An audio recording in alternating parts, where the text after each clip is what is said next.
여러분 안녕하세요. 산림기사 강사 김희성입니다. 자, 이번 시간에는 우리 필답형 23년도 2회차죠.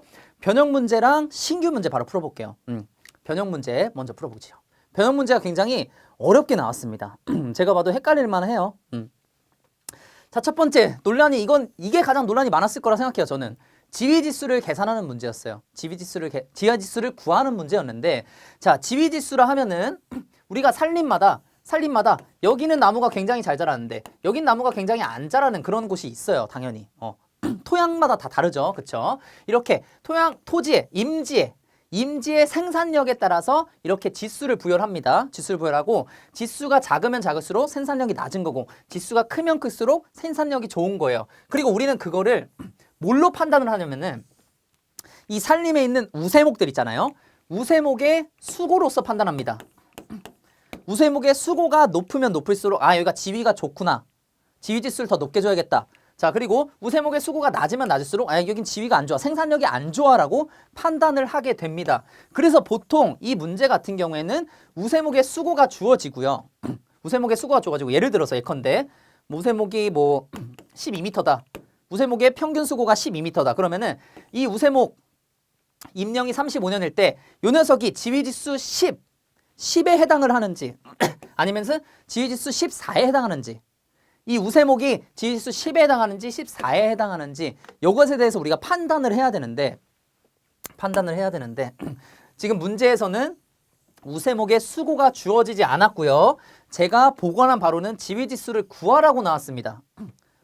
지위지수를 구하라고 나왔는데 사실 이거 문제가 잘못된 거예요. 이거 만약 구하라고 나온 거면은 제가 복원을 해서 그렇지만, 제가 직접 보진 않아서 그렇지만, 원래 지위지수를 추정하시오, 지위지수를 추정하시오 정도로 만약에 문구가 나왔다고 하면은 여러분들 혼돈이 조금 적으실 수도 있어요. 그러면은 10하고 14짜리 두 개를 다 구한 다음에 여기 10에 가까우면 10이고 14에 가까우면 14다 이렇게라도 했을 수 있는데, 지위지수를 구하라고 하다 보니까 지위지수 몇이지? 12인가? 13인가? 여기에 나오지도 않은 지위지수 막 구하시고 이런 분들도 계시더라고요. 그거는 일단 정답이 아닙니다. 지위지수는 두 개밖에 구워지지 않았기 때문에. 지위지수마다 다 이게 다르기 때문에 그래요. 자, 일단은 문제를 한번 풀어볼게요. 자, 임명은 35년이래요. 임명이 35년이라는 것은 지금 보시면 얘가 임명이 30년일 때, 그러니까 지위지수가 10이고 임명이 30년일 때 우세목 수고가 10m라는 거예요. 얘는 밑에 거는 지위지수가 10년이고 지위지수가 10이고 임명이 40년일 때 우세목의 수고가 11.25m라는 거예요. 25m라는 거예요. 자, 그럼 여러분들 이 사이에 31년도 있을 거고 32년, 33년 쭉 있겠죠. 31년부터 39년까지 다 있어요. 근데 그게 생략이 된 거예요. 그리고 여러분들한테 구하라는 거예요. 지금 이 가운데 있는 35년일 때 우세목의 수고가 몇인지, 14일 때는 우세목의 수고가 몇인지 구해서 어디에 포함되어 하는지 구하라. 이게 사실 이 문제거든요. 자, 이 문제를 구하려면 여러분 사실 간단하게 생각하시면 돼요. 이게 사실 이렇게 좀 길어 보이고 어려워 보이지만 굉장히 간단한 문제입니다. 보시면은, 자, 여러분들 얘가 30년일 때고, 자, 지위지수 14일 때 얘가 30년일 때고 얘가 40년일 때예요. 30년과 40년 지금 몇 년 차이죠? 10년 차이입니다. 10년 차이예요. 그리고 얘네 차이 값을 한번 봐볼게요. 14에서 11.75 빼면 얘네 차이 값이죠. 2.25입니다. 2.25가 10년 동안 2.25가 자란 거예요. 10년 동안 2.25가 자랐으면은 1년 동안은 몇 자랐겠어요? 나누기 10 해주시면 되죠. 그럼 몇이에요? 0.225. 자, 지위지수가 14일 때는 1년 동안 수고가 0.225 자란대요. 그러면 보십시오. 35년이면은 여기서 지금 플러스 5년이 흐른 거잖아요. 그쵸? 5년이 흐른 거니까 1년에 이거니까 곱하기 5 해가지고 5년치를 구하면은, 자, 이거 한번 계산해 볼게요. 제가 0.225 곱하기 5 하면은 1.125 나옵니다. 5년 동안 1.125가 자란대요. 그러면 30년일 때가 11.75인데 11.75에서 5년 동안 자란 얘를 더해주면 되지 않겠어요? 그럼 수고 나오지 않겠습니까? 그쵸? 이거 한번 더해줘 볼게요. 이거 암산으로 한번 해볼까요? 12.89? 아니, 죄송합니다. 제가 지금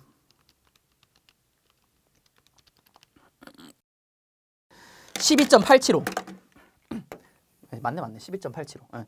12.875가 나오고요. 12.875가 나오고 여기서 이 세 번째 자리에서 이 반올림 해주면은 12.88이 나와요. 이게 뭐라고요? 임령 35년일 때, 지지수 14일 때 요 우세목의 수고를 얘기를 해요. 그쵸? 지금 여기 구해진 거예요. 이것이. 이 식이 이거예요. 곧.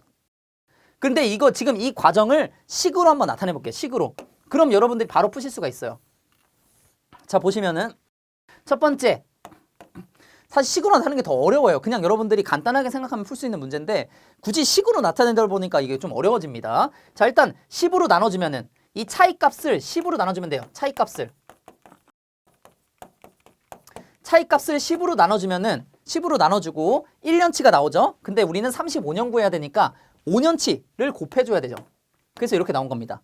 5년치를 곱해줘야 되고 이 값을 뭐에다 더해줘야 돼요? 지금 이 30년생인 11.75에다가 곱해주시면 돼요. 오케이? 이게 지금 요거예요. 전 지위지수 값은 요 30년생을 얘기를 하는 거고 10분의 5는 우리가 이 10년, 지금 단위가 10년으로 되어 있잖아. 그래서 10년을 10으로 다 쪼개요. 그럼 1년이죠. 1인데 35년이다 보니까 5를 곱해준 겁니다. 그 다음에 뒤에 차이값. 차이값 해주면 돼요. 차이값 해주신 다음에 차이값을 10으로 나눠주면 1년치인데 그거 1년치가 아니고 5년치를 곱해줘서 지금 35년이 된 거예요. 어쨌든 이렇게 풀어주시면은 아까 이 값이 나오고요. 이 값이 나오고 마찬가지로 이 지위지수 10일 때도 구해주시면은 10.63이 나옵니다. 자, 이제 답을 어떻게 써야 돼요, 우리? 여기서 못 쓰신 분들이 많다고요. 이것까지는 했지만 답을 못 쓰신 분들이 많아요. 근데 이 문제를 토대로 답을 우리가 유추하자면 이렇게밖에 유추할 수가 없는 거예요. 우세목의 수고가 10.63m에 가까우면 지위지수 10이고 우세목의 수고가 12.88m에 가까우면 지위지수가 14이다. 이렇게밖에 쓸 수가 없어요. 우리가 우세목의 수고가 주어지지 않았기 때문에 지위지수가 14입니다. 지위지수가 10입니다라고 구할 수가 없는 문제였어요. 이 문제는. 뭔지 아시겠죠? 뭔지 아시겠죠, 여러분들? 기준이 있어야지 우리가 뭘 구할 거 아닙니까? 기준이 있어야지 뭘 구할 거 아니에요. 그쵸? 기준이 있어야지 뭘 구하는데 그 기준값이 아예 없기 때문에 우리는 뭐 구할 수가 없었다. 지지수를 구하시오라고 나왔다면은 이 문제는 틀린 문제다. 사실 문제 자체가. 자, 그 다음에 인목도 구하라는 문제가 같이 나왔는데 인목도는 뭐냐면요. 자, 여러분들 축적이라는 말 아시나요? 축적. 축적이 뭐냐면은 여러분들이 살림을 가지고 있고 거기에 나무들이 이렇게 빽빽히 있잖아요. 그쵸? 이 나무들 목재 전체의 양, 여러분들이 살림에 가지고 있는 목재 전체의 양을 우리가 축적이라고 합니다. 여러분들이 가지고 있는 목재의 양, 축적이라고 해요. 이 축적이, 자, 이상적인 축적이 법정 축적이고요. 어딨어? 법정 축적이 이상적인 축적을 얘기를 하는 겁니다. 예를 들어서 여러분들의 살림의 면적 정도에 100헥타 정도가 있어야 된대요. 법정 축적으로 치자면은 가장 이상적으로는 100헥타가 있어야 되는데 막상 여러분들의 현실 인분, 여러분들이 가지고 있는 현실 인분, 현실 축적을 계산해 보니까 80헥타밖에 안 되네요. 요거를 비율로서 나타낸 게 바로 인목도입니다. 그래서 여러분들의 이 살림에 있는 목재 양이 이 이상적인 살림의 목재 양이 얼마나 따라갔는가. 여러분들이 더 갈 수도 있겠죠. 180헥타로도 있을 수도 있겠죠. 그럼 여러분들은 인목도가 180%인 거예요. 그럼 여러분들이 조절을 해야 되겠죠. 100헥타가 될 수 있게 목재를 조금 덜 잘라야 되겠죠. 그리고 여러분들이 부족하다고 하면 목재를 더 심어야 되겠죠. 그런 식으로 조정을 해나갈 수 있다는 겁니다. 그래서 인목도는 그런 식으로 구하시면 되시고, 제가 이거는 문제가 어떻게 나왔는지 모르겠어요. 인목도의 뜻을 적으라고 해서 나온 건지 아니면 인목도를 계산한 문제가 나온 건지 모르겠지만 인목도의 뜻은 이런 식으로 구하시면 되시고 계산 문제가 났다고 하면은 법정 축적, 예를 들어서 지금 B인분의 인목도를 구하라고 하면은 법정 축적 65분의 지금 현실 축적 45 해줘가지고 곱하기 100 해주시면은 뭐 이거 나온대요. 69.23%입니다. 이거는 예전에 나왔던 문제입니다. 어쨌든 이런 식으로 구해주시면 된다. 그래서 인목도는 간단했죠? 이건 워낙 많이 나온 문제여가지고 인목도는 다 맞추셨을 거라 생각합니다. 그래서 지위지수 계산은 사실 이렇게 나왔었어요. 예전에 우세목의 평균 수고가 얼마냐, 그래서 지위지수를 얼마로 판정하느냐로 나왔었는데 지금은 우세고의 평균 수고가 안 나와가지고 그리고 이게 제가 직접 보지 못해서 어떻게 나왔는지 모르겠네요. 우세목의 평균수가 안 나올 수가 없는데 왜 안 나왔을까요? 또는 이렇게 나온 적도 있어요. 우세목에 이렇게 쑥을 주고 우세목을 주고 지위지수를 판정을 하라. 우세목을 주고 지위지수를 판정을 하라 이렇게 나오는데 자, 지위지수는 우세목의 평균수구로서 지위를 분류하여 지수화한 것으로 수구를 이괄약한 것이 지위지수가 됩니다. 이것도 마찬가지로 우세목에 이 수구가 나와 있었어야 돼요. 그래야지 우리가 이괄약을 해서 할 수가 있다는 거죠. 자, 우세목의 수구 이거 10.5를 이괄약하면은 10이고 12.1을 이거 하면은 12고 14.5도 14죠. 그래서 10, 12, 14가 이 지위지수가 되는 이런 문제도 나왔었어요. 오케이. 자, 오케이. 좋습니다. 그 다음에 지위지수 다음으로 이거는 어려웠던 문제예요. 지위지수는 약간 문제 자체가 조금 이상했다고 보면은 이 문제는 좀 어려웠었죠. 당황스럽고 혼돈스럽지만 이 문제는 어려운 문제였습니다. 자, 볼게요. 평균 집재거리를 계산하래요. 평균 집재거리 제가 어떻게 여러분들한테 말씀드렸었냐면 제 필답형 강의 들으신 분들한테는 임도 효율이 나오면은 일단 평균 집재거리 킬로미터로 쓰는 거고 그리고 이 공식을 써라 라고 말씀드렸었고요. 그리고 보정 개수나 이 우회 개수가 나오면은 여러분들 이 공식을 사용하세요. 제가 이렇게 말씀드렸었어요. 근데 사실 이 공식과 이 공식이 다른 이유가 뭐냐면은 이 공식은 지선 임도 밀도를 구하는 거였고요. 이 공식은 적정 임도 밀도를 사용해서 구하는 거였어요. 지선 임도 밀도랑 적정 임도 밀도는 사실상 구별하면은 다른 건 맞아요. 다른 건 맞아요. 적정 임도 밀도는 우리가 실제적으로 사용하는 이제 간선 임도를 얘기를 하는 거고 지선 임도는 여러분 잘 아시다시피 간선 임도는 주 임도고 지선 임도 같은 경우에는 부임도잖아요. 부임도. 그래서 작업 임도랑 약간 비슷한 개념인데 지선 임도 같은 경우에는 지선 임도랑 지금 적정 임도 너네 요거 나눌 수 있어? 물어본 거예요. 출제자가. 지선 임도 밀도랑 적정 임도 밀도 너네 이거 구별할 수 있어를 물어본 겁니다. 굉장히 어려운 문제였고 그래서 이거 구별할 수만 있으면은 여러분들 쉽게 사실 접근할 수 있었어요. 이것만 알고 계셨다면. 근데 그거 알기까지가 굉장히 어려웠었죠. 그래서 보시면은 지선 임도 밀도가 20m/헥타고 임도 효율이 5일 때 평균 집재거리 먼저 구해볼까요? 지선 임도 밀도는 평균 집재거리분의 임도 효율입니다. 지선 임도 밀도는 20은 평균 집재거리 우리가 구해야 되는 거니까 x로 두고 임도 효율 5입니다. 그럼 x는 몇이에요? 이거 두 개 자리 바꿔주면 됐었죠. 이거 혹시 모르시는 분들을 위해서 자, 예를 들어 x분의 2는 3이다. 이거 어떻게 해야 돼요? x를 구하려면은 x를 여기로 보내야 되는데 어떻게 보내냐? 양항에 x를 곱해주죠. 약분을 하죠. 그러면은 2는 3x고 x를 구하면은 3을 또 나눠주죠. 이렇게 3 약분하면은 그러면 x는 3분의 2가 나오잖아요. 이거를 처음으로 다시 돌려보면은 둘이 이렇게 바꾸면 돼요. 결과적으로 이렇게 바꾸면은 이 모든 이항 과정이 생략이 됩니다. 혹시나 모르시는 분들을 위해서 제가 좀 말씀드려요. 그래서 이것도 이렇게 바꾸다 보면은 x는 20분의 5가 나오고요. 20분의 5는 4분의 1이 되죠. 그쵸? 4분의 1은 0.25고요. 0.25고 이 공식은 킬로미터로 사용이 된다고 했었어요. 평균 집재거리가. 그러므로 0.25km입니다. 0.25km. 평균 집재거리는 0.25km고 자 이제 적정 임도 밀도 구하러 가셔야 되겠죠. 적정 임도 밀도 어떻게 구할까요? 적정 임도 밀도가 여기 항목에 있다는 건 알겠어요. 근데 뭘로 구해야 될까? 임도 간격으로 구해야 돼요? 집재거리로 구해야 돼요? 평균 집재거리로 구해야 돼요? 우리가 알고 있는 거 뭐였죠? 평균 집재거리가 우리가 알고 있잖아요. 지금 보시면은 우리는 임도 밀도도 모르고 임도 간격도 모르기 때문에 이렇게 두 개가 생겨요. 미지수가 두 개. 미지수가 두 개일 때는 풀 수가 없어요. 미지수가 하나만 있을 때만 풀 수 있죠. 평균 집재거리 우리가 얼마인 줄 알아요. 0.25km인 거 알고 있어요. 그러므로 이 적정 임도 밀도 우리 이제 구할 수 있겠죠. 한번 구해볼게요. 여기서. 자, 근데 또 여기서 주의해야 될 게 뭐냐면은 지금 이 보정계수 나오는 요 공식에서는 평균 집재거리가 미터로 돼야 돼요. 미터로 구해져 있는 공식이에요. 그렇기 때문에 0.25km가 250m가 돼야 된다는 겁니다. 오케이?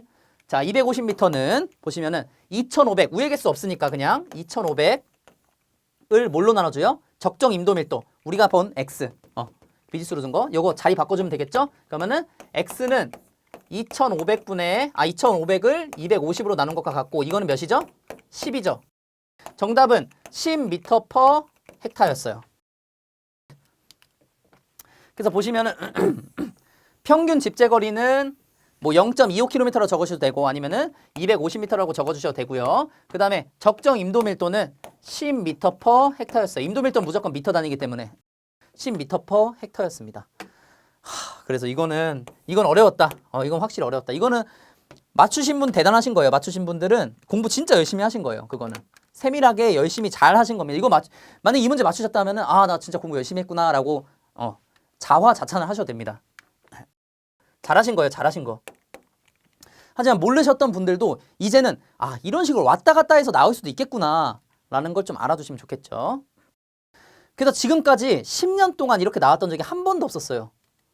다 이렇게 똑같이 이 중에서 나왔었고요. 임도 효율 나왔었으면 무조건 이렇게 나왔었고요. 자, 임도 효율 나왔었으면 이렇게 나왔었고요. 자, 임도 오케이. 어디 있어? 자, 보정 개수 나왔으면은 이렇게 나왔었어요. 보정 개수 나왔으면 아까 그 공식이 나왔었어요. 굉장히 어려웠죠? 굉장히 어려웠기 때문에 이거 풀으신 분들 굉장히 잘 하신 거예요. 정말 잘 하신 겁니다. 자, 그 다음에 또 헷갈린 문제였죠. 이것도 참 많은 분들께서 아마 한탄하셨을 겁니다. 이건 저도 정말 죄송한 마음이 좀 있는 그런 문제예요. 교각이 32도 15분이래요. 원래 교각 같은 경우에는 뭐 60도면 60도, 30도면 30도까지만 나왔었는데 도분까지 나왔습니다. 도분. 이거 도분까지 나왔습니다. 자, 일단 요거를 좀 설명을 드리겠습니다. 일단 우리가 교각법이 뭔 줄 알아야겠죠? 교각법은 여러분들 곡선, 우리가 곡선을 구하는 거예요. 곡선을 구하는 건데, 자, 우리가 여기 있어요. 여러분들 여기 있고 여기 점 있고 여기 점이 있어요. 여러분들 여기 가려면 어떻게 가야 되겠죠? 직선으로 가고 직선으로 가나요? 아니죠. 이렇게 곡선, 임도가 생기려면 이렇게 곡선으로 나와야 되겠죠. 그쵸? 임도가 나오려면 곡선으로 나와야 되겠죠. 이 곡선을 나타내기 위한 방법이 교각법이에요. 근데 이 교각법을 알기 위해서는 뭘 먼저 알아야 되냐면 여러분들 첫 번째 이 방위각의 개념에 대해서 아셔야 됩니다. 방위각. 방위각이 뭐냐면은 말 그대로 각도예요. 각도. 근데 뭘 기준으로 했을 때 각도냐? 자, 여러분들 만약에 일로 갔어요. 일로 갔냐면은 얘랑 얘의 각도는 몇이에요? 알 수가 없죠. 어떻게 알아요? 각도? 각도 없잖아요. 각도 어떻게 이게 각도예요 지금? 이거 이렇게 하면 360도인데? 기준이 있어야 될 거 아니에요. 일로 기준이 있든 기준이 있어야 될 거 아닙니까? 그쵸? 이 기준을 잡아서 각도를 만든 게 바로 이 방위각입니다. 방위각이 뭐냐면은 자, 여러분들 혹시 진북이라고 아세요? 진북, 자북 아세요? 도북? 진북, 자북, 도북 알고 계신가요? 자, 진북이 뭐냐면은 북두칠성을 얘기합니다. 그리고 자북이 어디 있냐면은 캐나다 해안에 있어요. 캐나다 해안에. 진북이 뭐냐면은 북쪽, 진짜 북쪽. 우리가 말한 진짜 북쪽이 진북이고, 자북이 뭐냐면은 자기장이 향하는 북쪽, 자기장으로 봤을 때 북쪽. 이건 캐나다 해안 쪽이에요. 지금 봤을 때. 그리고 진북과 자북에는 아주 미세한 차이가 있는데 이것을 우리가 자침 편차라고 합니다. 근데 이것까지는 아실 필요 없고 진북이 됐든 자북이 됐든 간에 진북을 기준으로 하든 자북을 기준으로 하든 북쪽으로 선을 하나 그어줍니다. 뿅, 뿅 하나 그어줘요. 그리고 지금 이 선 있죠? 요 선과 이 진북, 자북 선과의 각도, 요 각을 뭐라고 하냐면은 방위각이라고 합니다. 오케이? 요 각도를 방위각이라고 합니다. 자, 이렇게 내려왔어요. 만약에 이렇게 내려오면은 방위각 뭐예요? 지금 이 진북, 자북을 향하는 북쪽과 요 측선과의 각도, 요 각도가 방위각이 되는 거예요. 뭔 말씀인지 아셨죠? 뭔 말씀인지 아셨는데 선생님 그럼 방위각이랑 교각이랑 대체 무슨 관계인가요? 방위각이랑 교각이랑 무슨 관계인가요? 자, 교각이 뭐냐면요. 교각이 뭐냐면은 자, 요게 방위각이라고 했습니다. 요게 방위각인데 교각이 뭐냐면요. 교각은 요 측선이 쭉 연장된다고 했을 때 전 방위각 이게 지금 요 각도랑 같은 거 아시겠어요, 여러분들? 한 측선을 공유하고 같은 방향의 북쪽을 향하고 있기 때문에 요 각도가 같아요. 같고 그럼 나머지 각도, 요 각도 있죠. 요 남은 각도. 요 각을 우리가 교각이라고 합니다. 오케이? 요 각을 교각이라고 하고 우리가 교각을 통해서 굉장히 많은 것을 얻을 수가 있고요. 바로 교각을 통해서 뭘 얻을 수 있냐? 요거를 그릴 수가 있어요. 요렇게. 왜 이럴까요? 오늘 이렇게 떨어뜨리지? 오늘 뭔가 운수가 안 좋은가? 이렇게 이렇게 우리가 이 곡선을 그릴 수가 있다고요. 곡선을 그릴 수가 있습니다. 여러분들 이렇게 만약에 차 운전하고 가시는데 이렇게 갔다가 이렇게 가시는 분은 없을 거 아니에요. 그쵸? 이렇게 뭔가 곡선을 만들어줘야 될 거 아니에요. 그쵸? 그 곡선, 임도의 곡선을 만들어주는 방식, 교각법을 통해서 만든다고요. 오케이? 그래서 이 교각을 통해서 요걸 알 수 있는데, 처음에 뭘 할 수 있냐면은, 요 곡선의 길이를 알 수 있어요. 요 곡선의 길이. 요 곡선의 길이 어떻게 할 수 있죠? 2파이 r 곱하기 360분의 세타, 요 교각 넣어주시면 돼요. 이렇게. 그러면은 이 곡선의 길이가 나오게 됩니다. 이 곡선의 길이는 어떻게 나온 거냐면 2파이 r 뭔지 아시죠, 여러분들? 원의 둘레 나타내는 공식이 우리 2파이 r이잖아요. 그쵸? 2파이 r 중에서 360도분의 세타. 원의 전체 우리가 각도를 360도잖아요. 360도 중에서 너 얼마나 차지하고 있어? 이 곡선으로 얼마나 차지하고 있어? 이 얘기를 하고 있는 거예요, 지금. 너 360도 중에 얘 얼마나 차지하고 있어? 이 얘기를 하는 겁니다. 크게 보면은. 그래서 곡선의 길이는 이렇게 구하시는 거고요. 그 다음에 우리 접선이죠? 접선은 뭐냐면은 여기서부터 여기까지. 여기서부터 여기까지의 길이를 우리는 접선 길이라고 합니다. 접선 길이라고 해요. 접하는 선의 요 접선 길이를 접선 길이라고 하는데, 접선 길이 같은 경우에는 이걸 증명하기엔 지금 어렵고, 우리가 여러분들 그 피타고라스 정리에 의해서 직각삼각형을 이용하자 보시면 돼요. 직각삼각형을 이용해서 이 삼각 함수가 들어갑니다. 그래서 반지름 곱하기 탄젠트, 그 다음에 교각. 여기에 들어간 세타는 무조건 교각인데, 교각을 2로 나눈 거. 교각을 2로 나눈 것이 우리가 접선 길이라고요. 교각을 2로 나눈 것이 접선 길이다. 그러면 반지름은 나와 있죠. 반지름 지금 요거 한번 대입을 해볼까요? 자, 요거는 이제 여러분들 아시겠죠? 자, 요거대로 대입을 해볼게요. 반지름 200 곱하기 탄젠트. 사실 이 공식은 다 외우셨을 거예요, 여러분들. 근데 이제 요거 때문에 그렇지. 요거 때문에, 각도 때문에. 자, 탄젠트 32도 15분 2로 나눈 거. 이렇게 해주셨으면 되는데, 자, 이걸 문제가 뭐냐면 여러분들, 이거를 공학용 계산기에 안 쳐보셨을 거예요. 제가 아직도 후회되는 게, 이거 말씀드릴 걸. 이게 너무나 후회되더라고요. 32도 15분은 어떻게 치시냐? 공학용 계산기에 실제로 이 카시오 기준으로 했을 때 치실 때 어떻게 치시냐면은 32도 치시고, 그다음에 15 이게 없어요. 이게 공학용 계산기상에 없습니다. 그래서 그냥 똑같이 이거 눌러주시면 돼요. 그러면은 알아서 32도 15분으로 돼요. 그래서 35도 15분 이렇게 공학용 계산기 치실 때는 이렇게 치셨으면 돼요. 그럼 여러분들 답이 뭐가 나오죠? 저 57분 왜 이렇게 빠지지? 자, 57.82m 57.82m가 접선 길이로 나왔을 거고, 자, 곡선 길이 한번 구해볼게요. 곡선 길이 2 곱하기 그 다음에 파이는 3.14로 주어지지 않았으니까 그냥 파이 바로 곱해주시면 되고, 그 다음에 R은 200m. R 곱하기 여기는 오케이 360분의 32도 15분. 이렇게 쳐주셨으면 돼요. 이렇게 쳐주셨으면 되고, 32도 15분을 이 60분의 15로 해서 구하신 분들도 계세요. 그것도 맞아요. 그것도 맞다. 그렇게 해주셔도 맞습니다. 그렇게 해주셔도 맞고, 자, 이것도 맞으실 거예요. 그래서 이렇게 여러분들 구하시면 됩니다. 사실 그냥 공학용 계산기 치는 법만 알려드렸어도 웬만큼 하신 분들은 그냥 넣으셨을 텐데, 이렇게 아래다 그냥 넣기만 하면 되잖아요. 사실 좀 근데 당황스러우실 수 있어요. 확실히 지금까지 교각은 다 이렇게 나왔었는데, 교각 어디 있어? 다 교각은 다 이렇게 정수로, 어떻게 보면 정수로만 나왔었는데 분이 갑자기 나와버렸죠. 아니, 방위각이 아니고 어쨌든 교각은 다 이렇게 나왔었는데 아쉽네요. 자, 그 다음 문제, 변형 문제죠. 또 시장가 역산법입니다. 시장가 역산법. 여러분들 시장가 역산법이 뭘까요? 자, 여러분들의 살림은요, 여러분들이 살림을 운영을 하시면은 이 살림은요 평가를 받아야 돼요. 평가. 살림의 가치는요, 살림 평가로 인해서 우리가 가치가 정해지게 됩니다. 살림 평가는 여기에 나무, 인목이 얼마나 있는지가 대부분 평가가 되고요. 인목의 양을 이제 계산을 해가지고 이게 얼마 정도 되겠구나. 그게 여러분이 가지고 있는 살림의 가치가 될 거예요. 이 살림을 평가하기 위해서는 여러분들 산에 심어져 있는 요 인목들이 얼마나 가치가 있는지 알아야 되는데, 그렇게 알려면은 시장에서 얼마로 거래되고 있는지를 알아야 되겠죠. 시장에 이 원목이 얼마나 되는지 알아야 되겠죠. 그쵸? 그래서 시장에 예를 들어서 시장에서 한 20만 원이야. 루베당 20만 원이야. 그러면은 얘 하나당 20만 원이겠구나 생각하면 될까요? 안 됩니다. 왜냐하면은 시장에 나온 것들은 여러분들 살림이 이렇게 있었어요. 나무가 이렇게 있었죠. 이 나무를 어떻게 해서 온 거죠? 처음에 자르고 그 다음에 통나무를 내주고요. 통나무를 내주고 이 통나무 내준 거를 실어야 돼요. 자르고 통나무를 내주고 통나무 내준 거를 이 차에 실어가지고 차로 운반해서 온 게 이 시장가란 말이에요. 그래서 여러분들 여기에 있는 나무는 이 시장가에서 운반비랑 뭐 조제비 뭐 이런 거 적재하는 거 적재비 이런 거 다 빼줘야 돼요. 모든 비용을 빼줘야지만 여러분들 요 임목 여러분들 이 살림에 서 있는 임목의 고유의 가격을 알 수 있는 거예요. 오케이, 뭔지 아셨죠?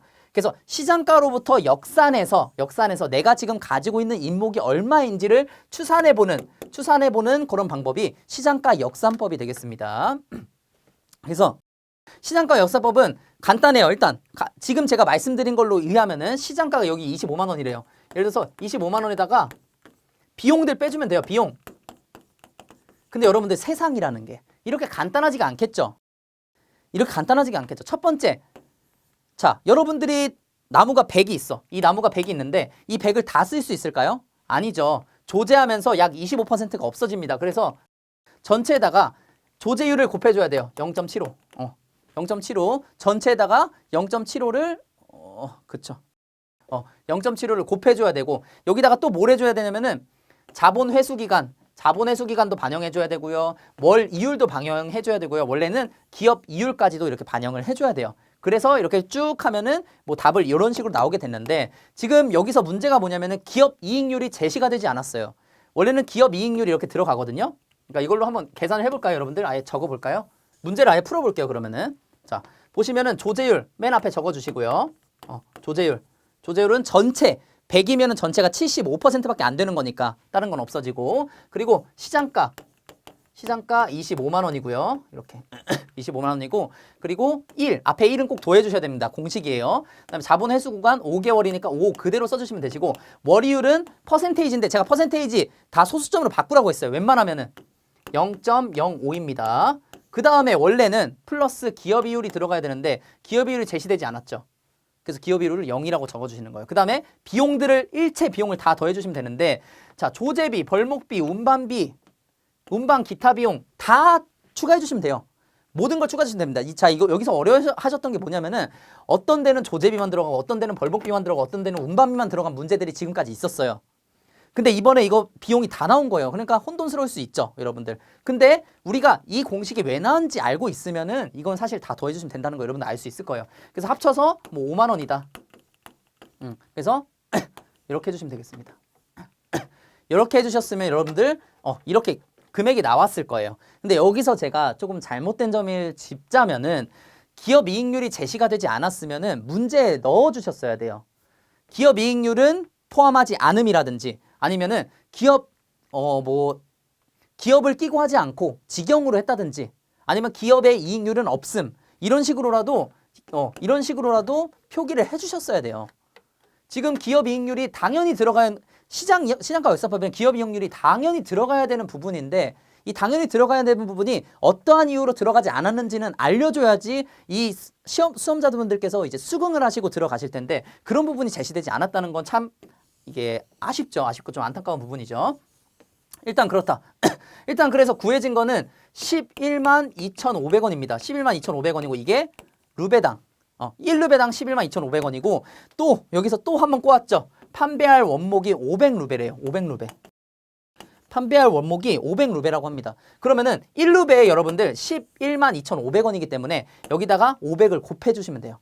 그러면 전체 금액이 5,625만 원 나옵니다. 5,625만 원이 여러분들 총 임목 판매가가 되는 거예요. 뭔 얘기인지 아셨죠? 요렇게 해가지고 구하시고 이거는 대신 1루배당 1루배당이기 때문에 여러분들은 500 판매할 원목이 500이라고 했으니까 500을 곱해주셨으면 돼요. 오케이? 지금까지 500이 안 나온 적이 없었는데 참 그렇죠. 기업 이익률도 지금 다 나왔었는데 기업 이익률도 안 나오고 이건 진짜 여러분들한테 진짜 어렵게 내야겠다라고 생각을 한 것 같아요. 이 변형 문제 내시면서. 자, 그 다음에 이제 마지막에 보실 거 여러분들 신규 문제입니다. 신규 문제는 어떻게 나왔을까요? 신규 문제는 사실 어려운 문제는 아니었어요. 어려운 문제는 아니었는데 어쨌든 신규다 보니까 어려운 거예요. 신규다 보니까. 신규로 나왔다 보니까 이제 어렵게 된 겁니다. 신규 문제 첫 번째 문제 봐볼게요. 자, 시범림의 종류가 나와버렸네요. 시범림의 종류 일단 필기에 나왔었습니다. 많이 나오진 않았었는데 필기에 나왔었고, 시범림이라는 게 뭐냐면은 여러분들 우리나라의 대부분이 사유림이에요. 사유림. 우리나라의 대부분이 사유림이에요. 개인 또는 기관 또는 그쵸? 개인이나 기관이나 뭐 종교단체라든지 그런 데서 운영을 하고 있는 게 이제 사유림인데, 대부분 이제 사유림으로 돼 있어. 우리나라 이제 살림이. 근데 이 사유림을 운영하다 보면은 운영을 어떻게 해야 되는지 이 시범 케이스가 없단 말이에요. 기준이 될 수 있는 게 없어요. 그래서 그걸 모범적으로 국가에서 시범림을 운영을 하는 거예요. 그래서 조림을 잘한 시범림 또는 이 경제적으로 항상 그 목재를 보석적으로 이제 생산할 수 있는 경제적으로 잘 되어 있는 경제림, 그 다음에 숯가꾸기가 잘 되어 있는 거, 임업이 다 기계화되어 있는 시범림, 그 다음에 임업뿐만 아니고 다른 것들도 같이 할 수 있게끔 할 수 있는 복합경영 시범림, 그 다음에 산링 인증을 다 받을 수 있게끔 그런 기준에 맞춘 시범림 등등, 이런 시범림을 국가에서 먼저 시행을 하고 그 다음에 이 사유림 사람들이 가가지고 이거 이렇게 하면 되겠구나라고 이제 먼저 볼 수 있게끔 시범을 먼저 보이는 거죠. 이렇게 시범림이 있는데 요거 구하는 게 이제 4가지가 있었어요. 4가지가 있었고 여러분들은 요거 4가지 적어주셨을 때 됐는데, 이건 사실 저는 이렇게 생각해요. 신규 문제는 못 풀 수 있다. 신규 문제 못 풀 수 있다. 그렇게 생각해요. 솔직히. 자, 그 다음 문제. 벌기령 문제였죠. 전 참 이게 골아픈 문제 같아요. 골아픈 문제. 이게 나왔던 애들만 나오긴 해요. 보면은 잣나무, 소나무, 낙엽송, 리기다 소나무, 잣나무, 낙엽송, 리기다 소나무 이렇게 나오는데, 참나무는 또 처음입니다. 참나무 지금까지 나온 적 없었는데, 어쨌든 간에 이게 또 뭘로 나눠지냐면은 구규림으로 나눠지고요. 공유림, 사유림 다 이런 식으로 나눠져요. 구규림과 공사유림 이렇게 나눠지는데 그걸 다 암기하기엔 굉장히 어렵다. 지금까지 나왔던 거는 소나무, 공사유림 나왔었거든요. 제가 요거는 한번 말씀드렸었는데, 요거는 아마 그래서 제 강의 들으신 분들 맞췄을 거예요. 40년 1점 40년 1점 맞으셨을 거고, 나머지는 이런 건 실기에서 나온 적이 없었습니다. 그래서 제가 신규로 넣었고, 그래서 이제부터는 저는 적어도 요 녀석들 지금 나온 녀석들이랑 그냥 강의 늘려고 해요. 그래서 뭐 잣나무라든지 요런 녀석 거 구규림이랑 공사유림 아주 그 주요한 녀석들은 늘려고 합니다. 또 기업경영림 이런 것도 있어요. 그래가지고 좀 애매하긴 한데 이것도 맞추신 분들 계시겠죠. 열심히 하신 분들은 정말 대단하신 겁니다. 잘하셨어요. 자, 어쨌든 저것도 신규였고, 또 신규로 나온 거 경제성 평가의 분석 방법입니다. 우리가 여러분들이 살림을 가지고 있으면 투자를 받게 돼요. 투자. 살림을 경영하시게 되면 여러분들이 사업을 진행하시게 되시잖아요. 그렇죠? 사업을 진행하심에 있어서 다양한 분들이 이제 투자 제안을 하게 되고 투자를 받기도 하고 투자를 안 받기도 하는데, 투자를 받을 때 예를 들어서 여러분들이 어떤 사업을 하는데 30억 투자를 어떤 사람이 한대요. 그 30억 투자를 함에 있어서 투자를 할 때 기준이 되는 게 있어야 될 거 아닙니까? 투자를 할 때 기준이 되는 거. 예컨대 이 회수기간법이라고 하면은 1년에 여러분들이 그 사업으로 인해서 5억이라는 순수익을 얻을 수가 있어요. 5억이라는 순수익을 얻을 수 있어. 그러면은 30억 투자한 사람은 자기가 만약에 이 5억을 그대로 이 사람이 받는다고 치면은 6년이면은 이걸 회수할 수 있잖아요. 그쵸? 자기가 초기 투자금을 6년이면 회수할 수 있잖아요. 그쵸? 그러면 그 사람이 생각을 해보는 거예요. 6년 정도면은 괜찮겠다 싶으면은 투자 가는 거고, 6년이면 안 돼, 난 더 빨리 회수해야 돼 라고 하면은 안 하는 거죠. 이런 식으로 하는 법. 또는 지금 이 사업의 가치가, 사업으로 창출되는 가치가, 내가 만약에 30억 투자할 건데 이 사업으로 인해서 창출되는 가치가 31억이야.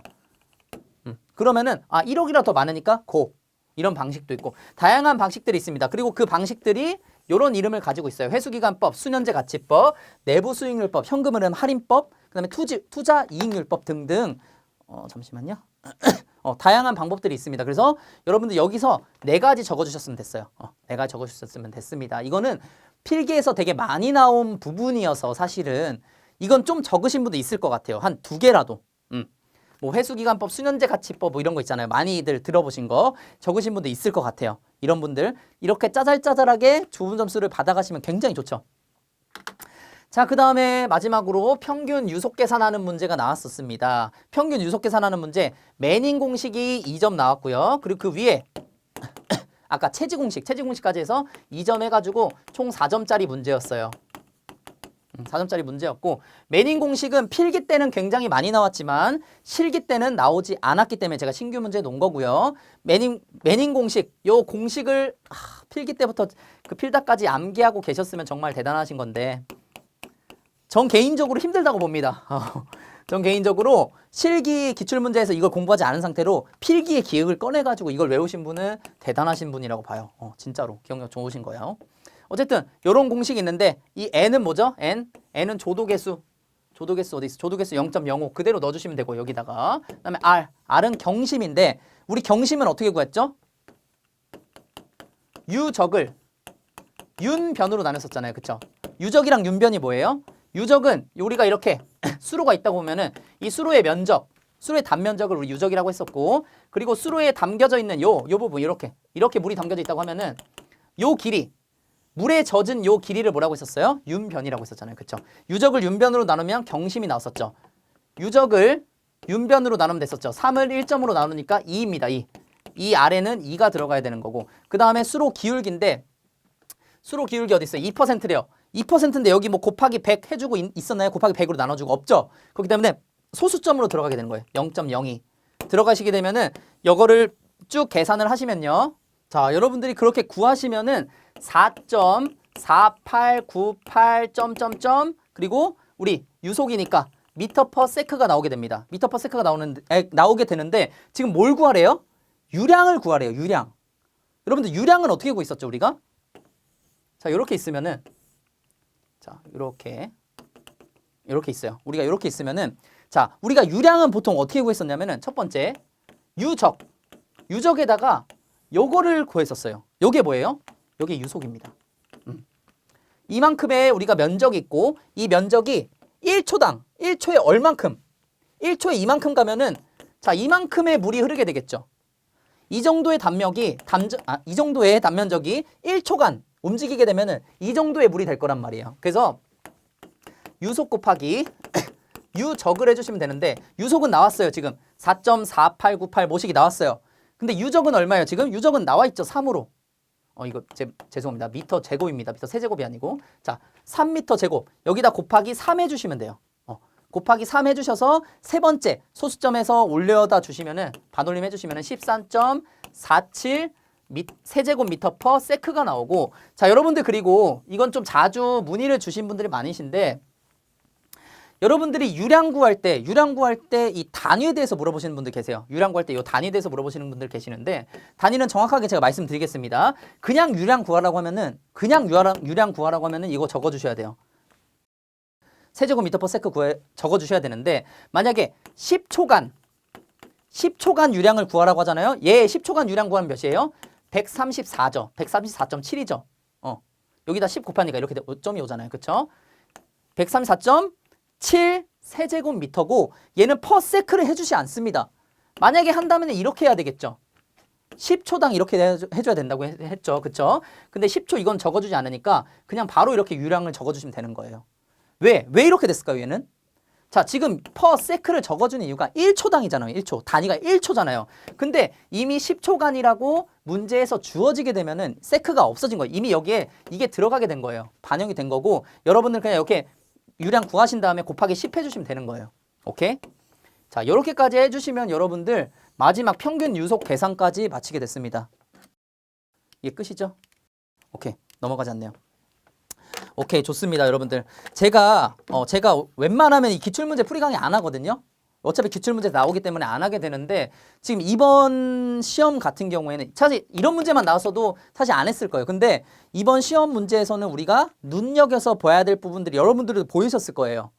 기존에 나왔던 것들과는 좀 다르긴 양상으로 나오게 되고 신규 문제도 어렵진 않았어요. 어렵진 않았지만 이게 많이 나오다 보니까 신규 문제가 3.5문제 막 이렇게 나오다 보니까 여러분들 굉장히 좀 좌절하시는 분들이 굉장히 많으셨을 것 같아요. 신규 문제 아예 손도 못 대는 경우가 많기 때문에 그래도 여러분들 그래도 우리가 알 수 있는 점은 뭐냐면은 여전히 기출이다. 여전히 기출을 아예 배제하진 않았다. 우리 산업인력공단에서 기출을 아예 배제하진 않았고 제가 처음에 28점이라고 적었는데요. 그거 점수 잘 계산해 보시면 28점이 아니고 30점이에요, 사실. 30점입니다. 여러분들이 기출만 쫙 다 잘 푸셨어도 30점 맞으실 수 있는 시험이었고 30점이었으면 작업형 30점 맞으면 되니까 충분히 합격할 수 있는 시험이었어요. 합격할 수는 있긴 했지만 그래도 이게 뭔가 빈출도 났고 굉장히 어렵게 냈기 때문에 우리가 이제 이 다음에 시험 치르시는 분들 같은 경우에는 어느 정도 대비해서 공부하시는 게 좋습니다. 우리가 딱 60점 맞자고 지금 공부하는 거 아니잖아요. 그쵸? 80점, 한 김에 80점, 90점 맞아야죠. 그쵸? 그렇기 때문에 저도 뭐 강의에서 조금 보완을 하긴 할 텐데 여러분들 이런 부분들 지금 시험에 나왔고 앞으로 어떻게 공부해야 되겠구나라는 점은 이 강의로 조금 그래도 아실 수 있을 거라 생각해요. 공부하시는 방식이나. 자, 일단은 여기까지 해서 오늘 강의 마치도록 하겠습니다. 여러분 결과가 어찌 되셨던 간에 여러분들이 지금까지 하셨던 노력들 전부 다 여러분들 나중에 큰 빛으로 다가오실 거라고 생각합니다. 일단 여기서 강의 마치도록 하겠습니다. 오늘도 제 강의를 들어주셔서 정말 감사합니다. 안녕.